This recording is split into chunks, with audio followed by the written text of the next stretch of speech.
大家好，我係阿 Kim，一個移民嚟台灣已經4年嘅香港人。呢個頻道會不定時咁更新，分享一啲我喺台灣生活嘅情況。希望大家睇片之前可以先免費訂閱。我睇過好多 YouTuber 都經常呼籲網友免費訂閱，其實我唔明白點解要強調免費，訂閱就訂閱啦，點解要講免費訂閱呢？有人付費睇 YouTube 嘅咩？定係強調免費呢兩個字，大家就會比較踴躍去訂閱呢？咁我懇請大家免費訂閱我嘅 YouTube Channel，多謝。早排裝咗個社區發起嘅 local 旅遊團，去咗嘉義、歐樂鬱竹夢城堡同埋蒜頭糖廠謝情文化園區，玩咗成日，團費600蚊，加多400蚊食埋晚餐，我覺得又唔算貴喎。大家又有冇去過呢兩個地方呢？今集我又想講下港人移民呢一個話題。早幾年有意移民嚟台灣嘅香港人鬧爆台灣政府，話啲政策話改就改，明明條例寫住居留滿1年就可以攞身份證，但係突然就改做3年，話台灣政府冇誠信、冇合約精神等等。不過我想喺呢一度解釋一下，條例上面寫明居留滿1年可申請定居係冇錯嘅，但係冇話你一申請就會即刻批出定居，審批時間係可以依情況而定嘅。只不過係過去20幾年嚟，大概喺1997至2020年呢23年之間，台灣移民署對香港人好優待、好寬鬆。差唔多每個申請者居留滿1年就會即刻批出定居證。1997年之前更加唔使講啦，香港人想入籍台灣，台灣政府就雙手奉上身份證啦。就因為呢一種優待已經持續咗咁多年，香港人就覺得係老奉嘅。就好似你有個好朋友一直問你借錢，你一直都有借俾佢。有一日你突然間手頭緊啲借唔到，拒絕咗佢，佢就即刻反面鬧爆你，話你唔夠朋友，好似你係要老奉咁借錢俾佢咁。因為呢一種痛恨同失望，所以喺2022年開始，在台港人掀起咗一波2次移民潮，唔想無了期咁喺台灣度等，紛紛攞住本 BNO 護照，再由台灣移民去英國。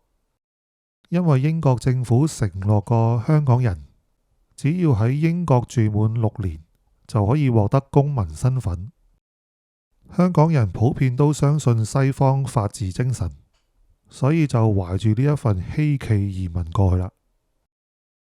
但就喺今年5月，呢一份希冀突然間蒙上咗陰影。英國公布白皮書，首次提出10+1。我先簡單解釋一下咩係5+1、10+1先。現行規定 BNO 持有人定居英國滿5年，就有資格申請永久居留權。有永久居留權之後1年，就有資格申請入籍成為英國公民。呢樣就係5+1啦。而家話要將5+1改成10+1，另外仲話要引入計分制度，提高申請者嘅英語要求等等。咁唔係同台灣政府啲要求有啲似咩？都係希望啲新移民對當地經濟同社會做出啲實質貢獻。雖然白皮書只係諮詢形式，唔代表呢啲改革會落實，但係已經引起咗好多迴響同埋憂慮啦。原來英國政府嘅移民政策都係有可能話改就改嘅，唔係大家之前咁諗咁穩定嘅。當10+1嘅陰霾未散，又有個更震撼嘅消息，近期喺地方選舉大勝嘅英國改革黨提出一個更激進嘅改革，宣布一旦上台執政，將大幅收緊移民政策，廢除永久居留制度，就算已經取得咗永久居留權嘅都會被取消，只有已取得公民權嘅人唔會受影響。呢個消息就真係令到香港人非常震驚啦。好在喺早兩日，英國改革黨嘅黨魁法拉奇改口話，廢除永居唔包括香港人同埋烏克蘭人呢兩個族群，暫時釋除咗香港人嘅疑慮。但係英國政客啲口風話變就變，英國改革黨係屬於極右嘅組織，法拉奇曾經全力推動脫歐，核心政見係反移民。假如英國改革黨真係上到台執政，政策就一定會係排外噶啦。據我所知，近期英國反移民嘅思潮上升，都係因為啲難民偷渡客嘅問題非常嚴重。英國政府仲將酒店作為臨時住所，去收容呢一啲非法移民。高昂嘅財政負擔同對當地社區嘅影響，引發咗爭議。有難民仲做出啲非禮女童嘅犯罪行為，引發咗大型嘅抗議活動，反對呢一啲非法移民，連帶反對埋啲正規嘅移民。我估啲移英港人都未必會諗到，原來英國唔同政黨上台，原有嘅政策都有可能改變。當初保守黨約翰遜推出 BNO 5+1，之後工黨上台，首相施紀賢覺得唔可以對香港人咁好，就想改做10+1。英國改革黨更誇張，直頭想趕走晒啲移民。所以唔好一味鬧台灣政府1年變3年，3年之後又3年。移民從來都唔係一件簡單同埋容易嘅事。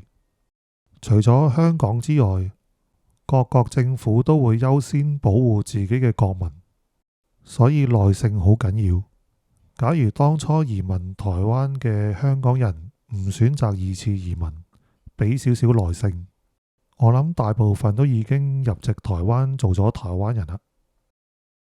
仲有唔好怪我賣花讚花香，移台港人普遍都係有質素同埋有經濟能力嘅，會準時去交健保國保費用，揸車唔會衝紅燈，喺斑馬線會禮讓路人，垃圾會分類，唔會就咁一大袋就抌咗去。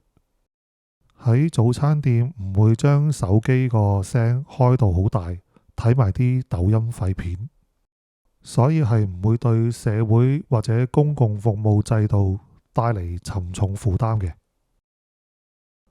好啦，今集我就先講到呢一度，歡迎留言討論，請免費訂閱我嘅頻道，我哋下次再見，拜拜。